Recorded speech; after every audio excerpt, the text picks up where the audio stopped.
It's Natalie, and welcome back to Primary Focus. I've vlogged a lot about the experience of quitting teaching. It was a heartbreaking process that I would compare to a breakup. I had dedicated my entire college years and all of my 20s plus more into teaching.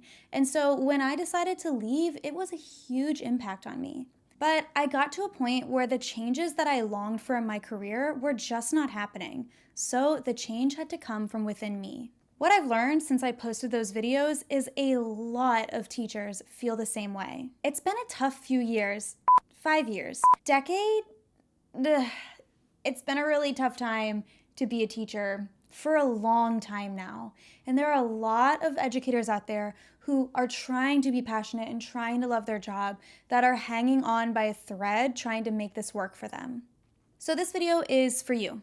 Whether you are just thinking about the world outside of the classroom, or if you've already put in your resignation, these are going to be those first steps you should take as you figure out what's next for you. Oh, and this channel is not 100% about quitting teaching. So if you subscribe to Primary Focus, it's not going to look sus.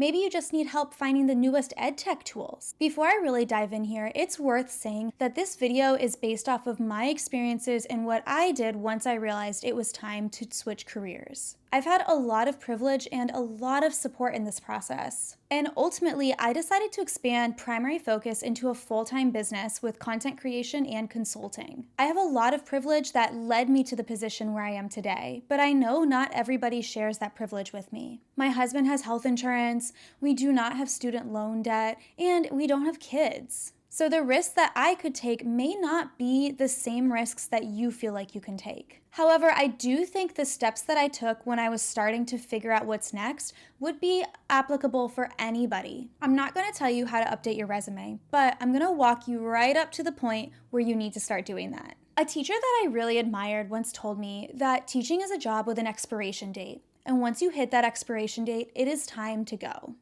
Some people hit that expiration date in the first 6 months that they're teaching, while others can go 30 full incredible years. You'll never know when you're going to hit it, but you should be on the lookout for it.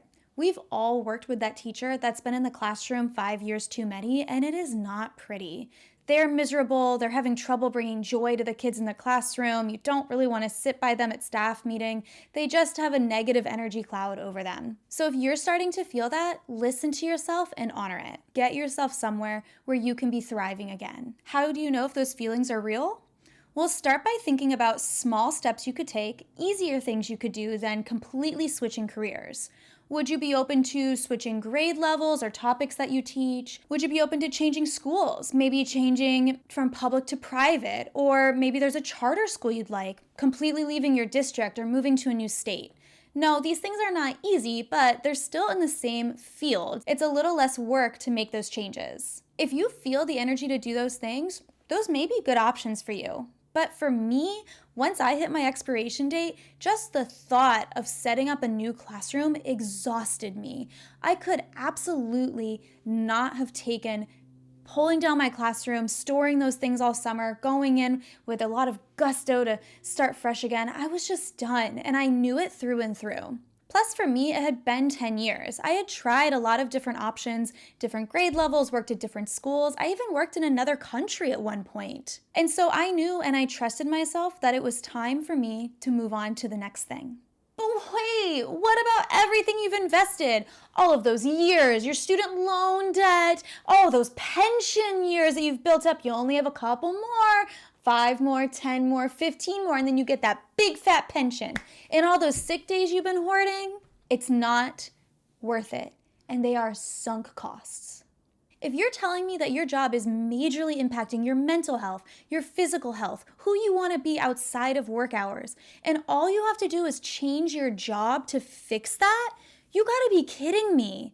Those things are absolutely priceless, and you can't let your job get in the way of who you can be, especially if there is something out there that's going to be a better fit that will let you be the person you want to be. These are all sunk costs. Learning about the sunk cost fallacy changed everything in my thought process. Basically, a sunk cost is money or sometimes time that's been put into something, in this case, your career. A lot of people think that if you've already sunk time or energy into something, you should keep putting more time, more energy, more money into it to make it worth it, or to try to make it work, or for it to add up to something. You need to really take a step back and reevaluate.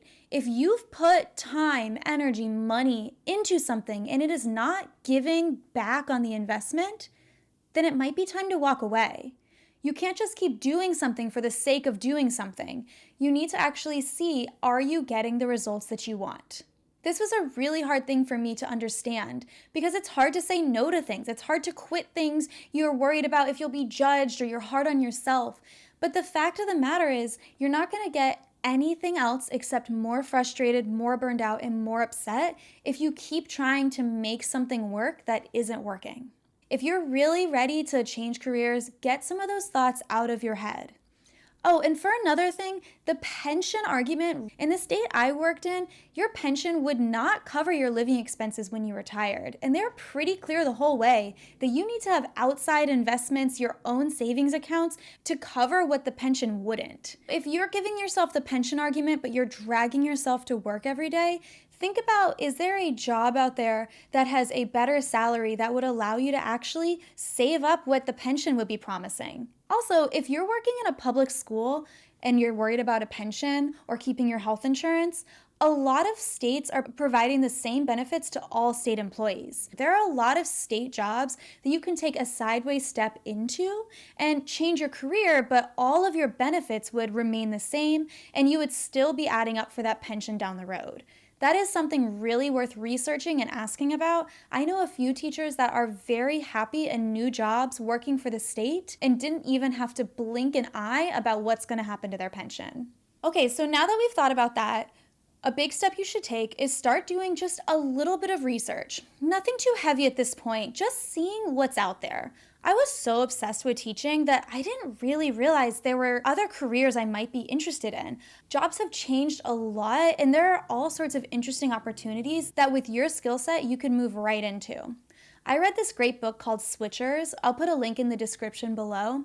I only had to read about 50 pages to realize that I was so ready to try a new thing. Reading the guidance from a job switching book like Switchers just opened my eyes to realize it wasn't going to be as hard as I thought it would. It's really just learning how to market yourself and networking. So what am I saying with that? A lot of it is a confidence game. You have to be your own cheerleader through this. You have to be the one that is pushing yourself and loving yourself and encouraging yourself through this process. A lot of people are just being held back by themselves. And if you start to research the tools that you need, you can make a plan to support yourself instead. And from there, dust off your LinkedIn and just start being active on it again. You don't even have to think about your resume yet or anything like that, but start liking posts, start following people, and just start looking on there. Because if you give the LinkedIn algorithm just a little bit of love, it will give so much back to you when you actually are starting the job hunt. Don't be afraid to post. Just start posting like things that you're accomplishing at work or observations that have been interesting for you. Just get up there and start talking. It's not too hard since it's all just kind of professional stuff. You don't have to look interesting on LinkedIn. You have to look like you're just doing something. And then also start having some serious talks with anyone you're sharing finances with to figure out if you can actually afford this and what kind of goals you need to make. I would highly suggest also looking into a financial advisor or even talking to an accountant if you have one to see how long you can go without income. Are there any tax implications with you changing to a higher salary position? How much of a pay cut can you afford to take? Just start looking at these things and making a plan for yourself. A lot of what I've said sounds like it takes time, and it does. And that is the next thing you need to really give yourself. I realized right after winter break that I wanted to resign. And it really took me 2.5 months to think about that, decide on it, and empower myself that resigning and changing jobs was going to be the right thing for me.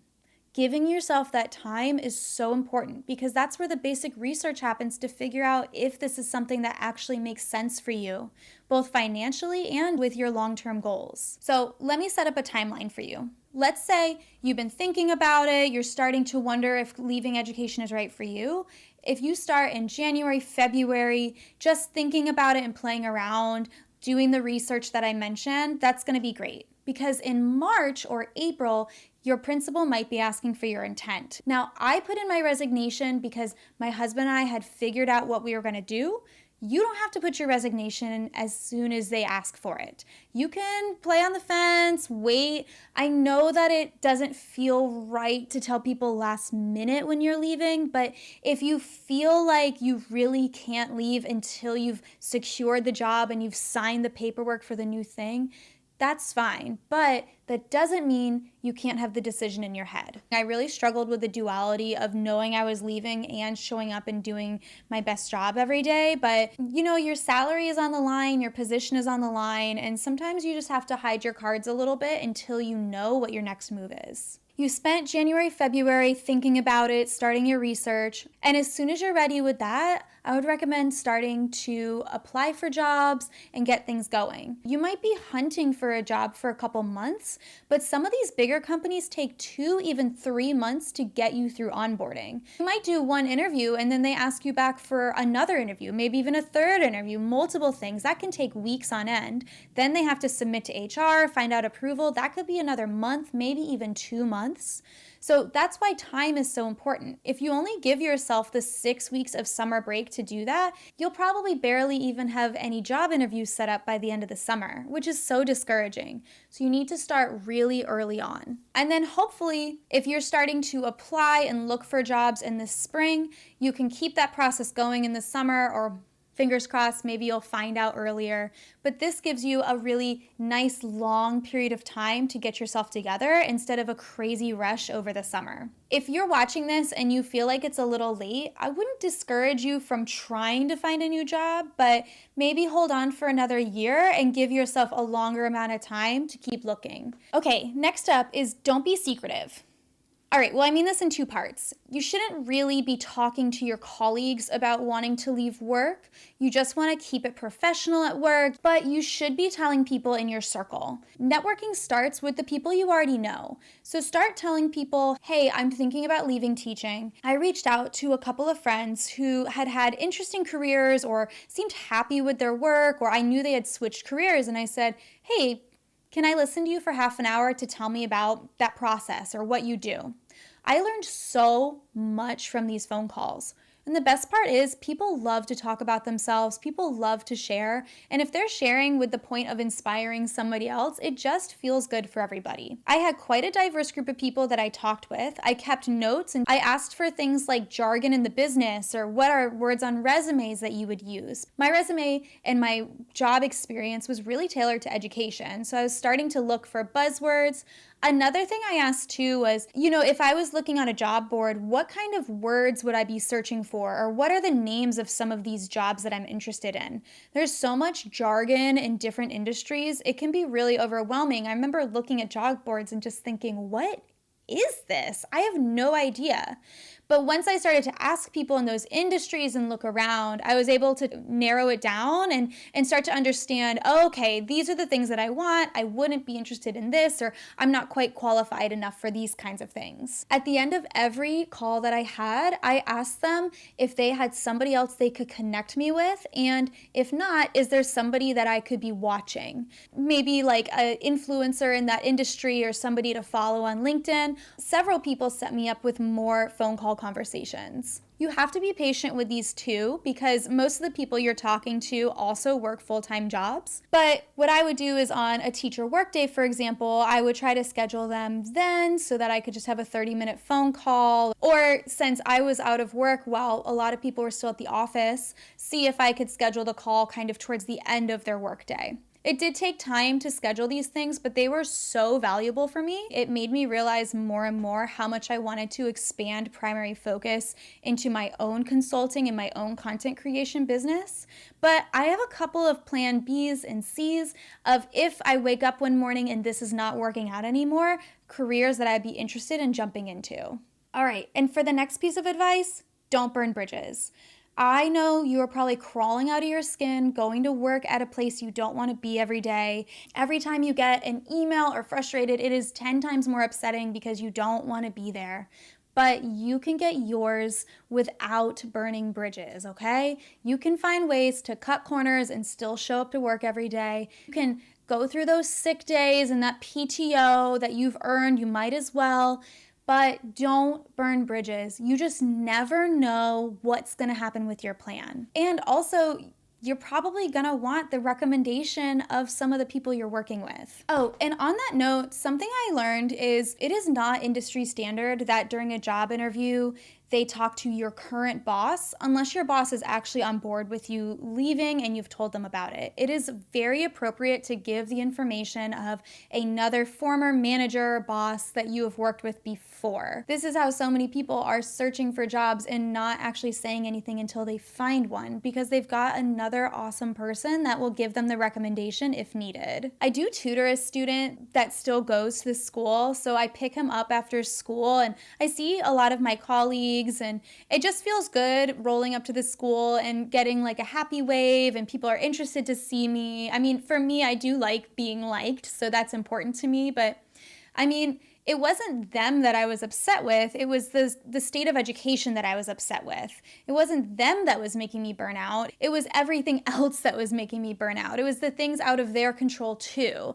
I just decided it was the time and place for me to leave, but it doesn't mean that I don't think back fondly of the school that I taught at or all of my colleagues there. Just always consider you might not know when you need to show back up, and you wouldn't want to have to feel super embarrassed or like you're asking a favor of people. You want to be welcomed and wanted back. The last piece is not really advice, but just a little bit of love. Be proud of yourself. It is really hard to make major changes in your life, and I think we are all familiar with the argument of it is easier to stay here and do this hard thing that I don't like, but I know how to do, than lift myself up and make a change. It is easier and it is far less scary to keep doing that. So give yourself some love. You're doing something really brave and you're doing something really scary.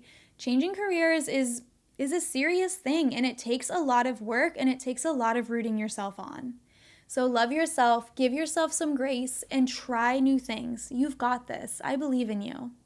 And if you can, before you start that new job, give yourself a little bit of room to breathe, give yourself a little bit of room to celebrate, give yourself a little bit of room to scream, whatever it is that you need just to get your life right and get yourself back together before you venture into the next chapter of your career. Get your people, surround yourself, and love yourself. I'm here to help and to guide you and to get you on your journey to a place where you can be happier. Anyway, my name's Natalie. Sign up for my newsletter. It comes out every week with the latest education news and tips on how to work with kiddos. You can sign up at newsletter.primaryfocus.tv. I'll see you next time.